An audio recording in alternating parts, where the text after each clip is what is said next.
Hello students, good morning. आज हम लोग 34 साल से पूछते आ रहे क्वेश्चन, नीट में पूछे हुए क्वेश्चन का हल करेंगे चैप्टर बाय चैप्टर। ठीक है, तो ये 4 ईयर्स का पूछा हुआ क्वेश्चन है। 1988 से लेकर 2021 तक जितने भी क्वेश्चन चैप्टर वाइज पूछे हुए हैं, सारा कंटेंट्स है इसमें, तो उसका हम लोग डील करने का प्रयास करेंगे। तो हम लोग चलते हैं नेक्स्ट पेपर की ओर। तो इसमें कंटेंट्स देख रहे हैं 11th क्लास का कंटेंट्स 22 चैप्टर है और 12th क्लास का कंटेंट 16 चैप्टर मिलेगा। तो फाइनली आज हम लोग स्टडी जो करने वाले हैं, ये first chapter the living world का स्टडी करेंगे। इसके बाद हम लोग आगे बढ़ेंगे। इसमें 22 चैप्टर है और 12th में 16 चैप्टर है, उसको हम लोग डील करेंगे। देखिए, फर्स्ट चैप्टर फाइनली हम लोग पहुंच गए हैं। फर्स्ट चैप्टर का नाम है the living world. The living world है, तो टॉपिक का नाम है डाइवर्सिटी एंड टैक्सोनॉमी। ये टॉपिक का नाम है, ठीक है। तो ये क्वेश्चन हम लोग डील कर रहे हैं। फर्स्ट चैप्टर है, फर्स्ट क्वेश्चन है। क्वेश्चन कह रहा है, क्वेश्चन कहता है द कंट्रास्टिंग कैरेक्टरिस्ट। तो आप पढ़े हुए हैं, कंट्रास्टिंग कैरेक्टर मतलब क्या होता है? विपरीत लक्षण, ठीक है। जनरली इन पेयर, सामान्यतः जोड़े के रूप में। यूज्ड फॉर आइडेंटिफिकेशन, ये पहचान के लिए यूज किया जाता है, प्रयोग किया जाता है। ऑफ एनिमल्स इन टैक्सोनॉमी की होता है। आर रिफर टू एज, ये किसको रिफर्ड करेगा, ये किसको सूचित करेगा? जो विपरीत लक्षण होता है सामान्यतः जंतुओं के पहचान के लिए हम लोग प्रयोग करते हैं, वो किसको रिफर्ड करेगा? ये लीड करता है या फिर कपलेट है या डबलेट है या अल्टरनेट? तो इसका आंसर आपको कपलेट होगा। तो फाइनली आगे हम बढ़ते हैं। तो कपलेट होता क्या है समझते हैं। इसमें कपलेट लिखा हुआ है कि couplet is a contrasting character. तो फाइनली आप याद रखेंगे, कपलेट जो होता है कंट्रास्टिंग कैरेक्टर होता है। Generally in used for identification of animals, जो जंतुओं के पहचान के लिए किया जाता है। In taxonomy key, it represent the choice made between two opposite options. Each half of a couplet is called lead. जब कपलेट का हाफ होगा तब ये लीड कहलाएगा। Separate taxonomy key are required for each taxonomic category like family, genus, species. ये कहता है family, कुल, वंश और जाति को क्या करता है, प्रत्येक टैक्सोनॉमिक कैटेगरीज को में क्या होता है, रिक्वायर्ड होता है, ठीक है। तो अब हम लोग नेक्स्ट क्वेश्चन की ओर बढ़ेंगे। तो इसका आंसर फाइनली याद क्या रखेंगे, कपलेट। नेक्स्ट क्वेश्चन कर रहा है, 2 नंबर क्वेश्चन है, match the items given in column. Match the items given in column. तो कॉलम में कह रहा है मैच करने के लिए,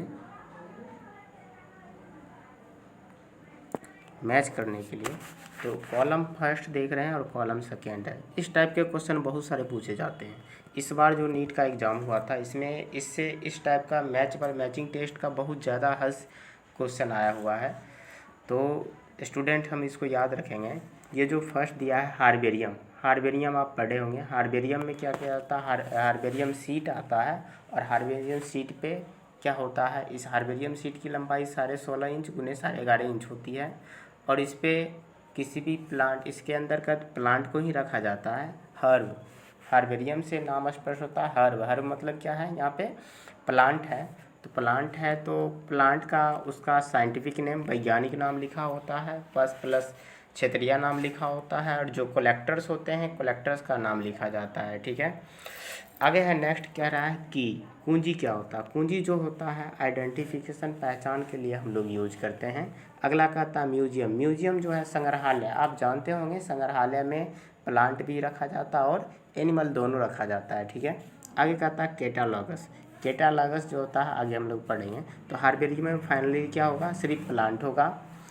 म्यूजियम में सिर्फ क्या होगा, प्लांट एनिमल दोनों होगा। की जो होता है आइडेंटिफिकेशन करता है। तो पहला ऑप्शन बता रहा है mythic column second, it is a place having collection of preserve plant and animal. तो यहाँ से आंसर समझ में आ गया कि इसमें प्लांट और एनिमल्स दोनों दिया हुआ, तो प्लांट एनिमल्स दोनों दिया हुआ, तो ये किस में आएगा, म्यूजियम में। ठीक है, तो आप यहाँ से ऑप्शन देखें, आपके पास 4 ऑप्शन दिया हुआ है। कितने ऑप्शन, 4 ऑप्शन दिया हुआ। तो इसमें देखिए एक का क्या हो गया, सॉरी ये एक हो गया, एक किसका हो गया, 3 का। तो एक किसका हो गया, ये एक किसका हो गया, ये 3 नंबर का हो गया। तो यहाँ पर 3 देखिए, 3 का एक है, किस में है, या तो बी वाला ऑप्शन होगा या तो डी वाला ऑप्शन आएगा, या तो बी वाला या तो बी वाला या तो डी वाला ऑप्शन होगा। तो बी या डी में से कोई सा एक होगा, फिर कन्फ्यूजन है। आगे देख लेते हैं। आगे कहता है की वाला में जो है, a list that in merits methodically all the species found in an area with brief description aiding identification। कहता है एक लिस्ट है जो इनूमेरेट्स करता है मेथडिकली ऑल द स्पेसीज, सभी स्पेसीज के लिए, फाउंड इन एरिया, जिस एरिया में स्पेसीज रहता है, with the brief description adding identification, पहचान के लिए। अगला कह रहा है म्यूजियम का थर्ड है, it is a place where dried and pressed plant specimens mounted on the sheets are kept. तो आपने क्या बताया कि ये सीट पे रखा होगा, सीट नाम होता है, और ये हार्बेरियम सीट होता है। तो ये आपको 3 का क्या हो गया, फर्स्ट का 3। देखिए यहाँ पे फर्स्ट का कौन 3 है, तो देखिए बी भी ऑप्शन में 3 है, और सी डी वाला भी ऑप्शन में क्या है, फर्स्ट का 3 है, फर्स्ट का 3, यहाँ भी 3 है। तो जब 3 है तो यहाँ पर फिर कन्फ्यूजन हो गया। तो हम लोग नेक्स्ट देख लेंगे, नेक्स्ट देखेंगे तो सेकेंड नंबर और एक कैटालॉगस है, ये दोनों में कन्फ्यूजन हो रहा है। तो ये इसका मतलब है 2 का क्या होगा, 2 का 4 होगा, 2 का 4 होगा, और 4 का 2 होगा। ठीक है, तो 2 का 4 देखिए, 2 का 4 कितना, डी नंबर है। आपका करेक्ट आंसर क्या होगा, डी होगा। ठीक है, तो हार्बेरियम में याद रखेंगे, हार्बेरियम सीट होगा। और म्यूजियम में क्या होगा, म्यूजियम में प्लांट एनिमल दोनों आएंगे, जो इसको ड्राइड करके उसे म्यूजियम में रखा जाता है, या किसी कॉलेज में रखा जाता है, कॉलेज में रख दिया जाता है। हम लोग नेक्स्ट क्वेश्चन की ओर आगे बढ़ेंगे। अगला मिलता है 3rd नंबर क्वेश्चन है। 3rd नंबर क्वेश्चन कह रहा है बायोलॉजिकल ऑर्गेनाइजेशन स्टार्ट विथ। तो बायोलॉजिकल ऑर्गेनाइजेशन जो है, कहने का मतलब जो फर्स्ट लिविंग्स होगा, जिसको हम प्रोटोप्लाज्म बोलेंगे अकॉर्डिंग टू हक्सले, वैज्ञानिक जो होता है। तो प्रोटोप्लाज्म जो होता है, या जीव द्रव, या प्रथम जो जीव है पृथ्वी पर कैसे निर्माण हुआ, तो पृथ्वी पर निर्माण हुआ सब माइक्रोस्कोपिक मॉलिक्यूलर लेवल पर। सब माइक्रोस्कोपिक, जो माइक्रोस्कोप से देखा जाता है वैसा मॉलिक्यूल जो है, अणु जो है, एक जगह इकट्ठा करके ऑर्गेनाइज करके बायोलॉजिकल ऑर्गेनाइज का फॉर्मेशन किया, स्टार्ट किया, वही कहलाता सब माइक्रोस्कोपिक मॉलिक्यूलर लेवल। तो 5 का क्या होगा, ए नंबर आंसर आपका करेक्ट होगा। ठीक है, जितने भी सजीव होंगे सब किसका बना होगा, माइक्रोस्कोपिक मॉलिक्यूलर का बना होगा, अणु का बना होता है। तो आपका करेक्ट आंसर ए नंबर होगा। नेक्स्ट क्वेश्चन की ओर बढ़ते हैं। 6 नंबर आपके सामने क्वेश्चन आ गया। अब 6 नंबर क्वेश्चन कह रहा है कि the living organism can be exceptionally distinguished from the non living things on the basis of their ability for. कहता है the living organism can be unexceptionally, जो लिविंग ऑर्गेनिज्म है उसको हम एक्सपेशनली कर सकते हैं, उसको हम बंटवारा कर सकते हैं फ्रॉम द नॉन लिविंग से। जो निर्जीव है उससे हम सजीव कैसे हम तुलना करेंगे, कैसे सजीव होगा, उसके बारे में। Things on the basis of their ability, किसके क्षमता पे करेंगे। पहला कार्य responsibility to touch, responsibility to touch, क्या उसको हम टच करेंगे, उससे रेस्पॉन्स पता चलेगा। Interaction with the environment and progressive evolution. कहता है interaction with the environment, environment के साथ क्या इंटरेक्शन हो रहा है, क्या बदलाव हो रहा है। ठीक है, और प्रोग्रेसिव इवोल्यूशन, इसमें कैसा इवोल्यूशन है, यही हमारा करेक्ट आंसर होगा बी। सी नंबर का था रिप्रोडक्शन, ये कैरेक्टर से क्या पता चलेगा। अगला ग्रोथ एंड मूवमेंट, क्या ग्रोथ एंड मूवमेंट से पता चलेगा कि कोई लिविंग है या फिर नॉन लिविंग है। अगर वैसे बात करेंगे तो अगर एनिमल जो है, एनिमल में मूवमेंट होता है, और प्लांट में मूवमेंट नहीं होता है, तो क्या इससे पता नहीं चल पाएगा कि लिविंग है या फिर नॉन लिविंग है। तो लिविंग नॉन लिविंग जो पता करने का रूल है, ये जो इंटरेक्शन विथ द क्या होगा, interaction with the environment and progressive evolution होगा। ठीक है, नेक्स्ट क्वेश्चन की ओर हम लोग अग्रसर होंगे। आगे कह रहा है 7 नंबर क्वेश्चन। 7 नंबर क्वेश्चन आपके सामने है, ये CBSE IPMT 2007 में पूछा हुआ था। Which one of the following is an example of negative feedback loop in humans. कहता जो ह्यूमन्स में जो लूप होना चाहिए निगेटिव फीडबैक का, कौन सा एग्जाम्पल है। Constriction of skin blood vessels, जो ब्लड वेसल्स है, रक्त नलियाँ हैं स्किन का, उसके कंस्ट्रिक्शन करने से, या in contraction of skeleton muscles when it is too cold, जब ज़्यादा बॉडी ठंडा रहता है तब उसका मसल्स में कंट्रैक्शन होता है, उससे पता चलेगा। Secretion of tears after falling of and sand particles into the eye, जब आँख में कोई बालू का कण चला जाता है जिससे आँख से आंसू निकलता, उससे पता चलेगा निगेटिव फीडबैक। अगला कहता है salivations of mouth at the sight of delicious foods, कोई डिलीशियस फूड को हम क्या करते हैं, माउथ के अंदर लेते हैं, उसके सालिवेशन से या सलाइवा जो निकलता है, मुंह से जो रस निकलता है, उससे पता चलेगा। Secretion of sweat gland and contraction of skin blood vessels when it is too hot, जब अत्यधिक गर्म होता है तो हमारे ब्लड से स्किन जो है, स्किन ब्लड वेसल से कंट्रैक्शन करने से क्या पसीना निकलता है, उससे पता चलेगा। तो आपका करेक्ट आंसर क्या होगा, ये होगा contraction of the skin blood vessels and contraction of skeleton muscles when it is too cold, जब ज़्यादा ठंडा होगा तो स्केलेटन जो है उसमें कंट्रैक्शन होता, प्लस स्किन का ब्लड वेसल्स में इसमें कंस्ट्रिक्शन होगा, जिससे पता चलेगा क्या है, निगेटिव फीडबैक का पता चलेगा लूप में।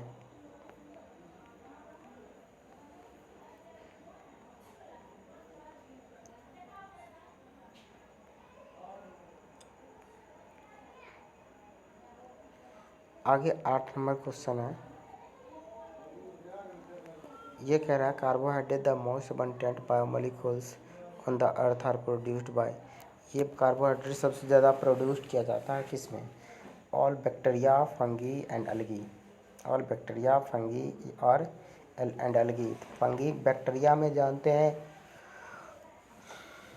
इसमें कार्बोहाइड्रेट रहता नहीं है, फंगी कवक, algae and green plant, some bacteria algae and green plant, यही होगा। सम बैक्टीरिया, कुछ बैक्टीरिया, एल्गी, शैवाल और ग्रीन प्लांट्स जो है कार्बोहाइड्रेट प्राप्त किए जाते हैं फोटोसिंथेसिस के द्वारा।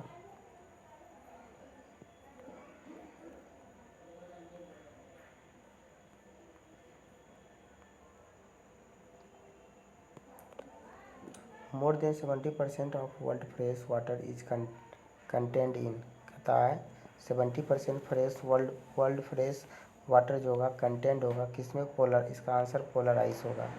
3/4 surface of earth 71% of total is occupied by oceans with contains 97.5% of total water, this is marine water, ये मेराइन वाटर के जिसे पोलर आइस के नाम से जाना जाता है। About 3.5% salt contains, rest water 2.5% of fresh water which occurred on the land. Most amount of this water occurs in the frozen ice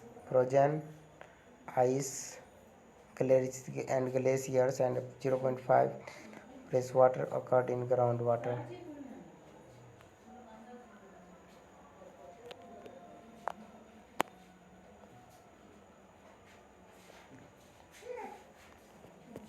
There is no life on moon due to the absence of, तो चंद्रमा पर जीवन नहीं है, क्यों, क्योंकि O2 का अनुपस्थिति है, वाटर का लाइट टेम्परेचर, यहाँ पे O2 नहीं है, चंद्रमा पर O2 नहीं है, वाटर नहीं है, इसीलिए उस पर जीवन नहीं है। अब हम लोग आगे क्वेश्चन बढ़ेंगे। 11 नंबर क्वेश्चन कह रहा है the most important features of all living system is to utilise oxygen to generate energy, oxygen को यूटिलाइज करेगा एनर्जी को जनरेट करने के लिए, रेप्लिकेट द जेनेटिक इन्फॉर्मेशन, यही होगा। The most important feature all living system is to, जितने भी सजीव हैं उसका जो मोस्ट इम्पोर्टेंट फीचर्स होता है रेप्लिकेट करता है जेनेटिक इन्फॉर्मेशन का, रिप्रोडक्शन थ्रू, इससे ही होगा। अब कहता होम्योस्टैटिस, होम्योस्टैटिस जो होता है टेंडेंसी टू रेसिस्ट चेंज, ये टेंडेंसी होता है रेसिस्टेंस के लिए, ठीक है। नेक्स्ट क्वेश्चन है employment of hereditary principle, employment of hereditary principle in the environment of human race, ये होगा आपका आंसर यूजेनिक्स। ह्यूमन जो रेस करता है ना, याद रखें, जो दौड़ता है ना ह्यूमन रेस करता है, यूजेनिक्स कहलाता है।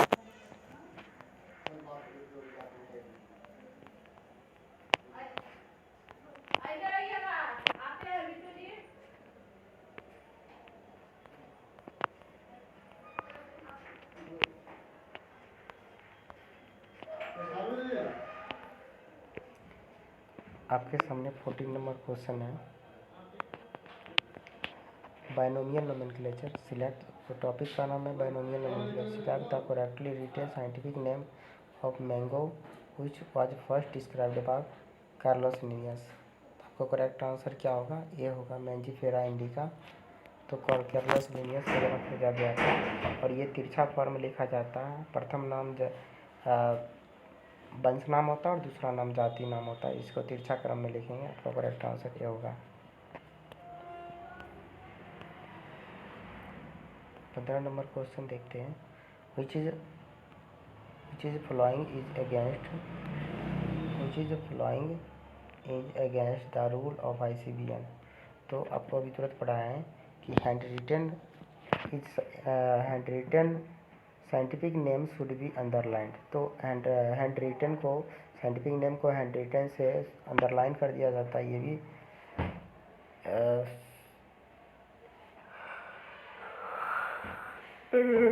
Every species should have a genetic name and a specific epithet. जितना प्रजाति होता है सबको जेनेटिक नाम चाहिए और स्पेसिफिक एपिटेट चाहिए। Scientific name are in Latin and should be italicised, और लैटिन में होना चाहिए और इटैलाइज कर दिया जाता है। Generic and specific name should be written in starting with a small letter. तो ये आपको अगर गलत है, डी नंबर ऑप्शन होगा, ये गलत है, तीनों सही है और ये डी नंबर गलत है, ठीक है। करेक्ट आंसर डी होगा। Handwritten scientific name should be underline, वैज्ञानिक नाम होता है उसको अंडरलाइन किया जाता है। Every species should have a generic name and a specific epithet. प्रत्येक जो होता है पहला वंश नाम होता है, दूसरा जाति नाम होता है। Scientific names are in Latin and should be italicise, और ये लैटिन नाम होता है और इटैलाइज कर दिया जाता है, ठीक है। आगे क्वेश्चन करा, nomenclature is governed by certain universal rules, nomenclature is governed by universal rules, which one of the following is contrary to the rules of nomenclature? The first word in a biological name represent the genus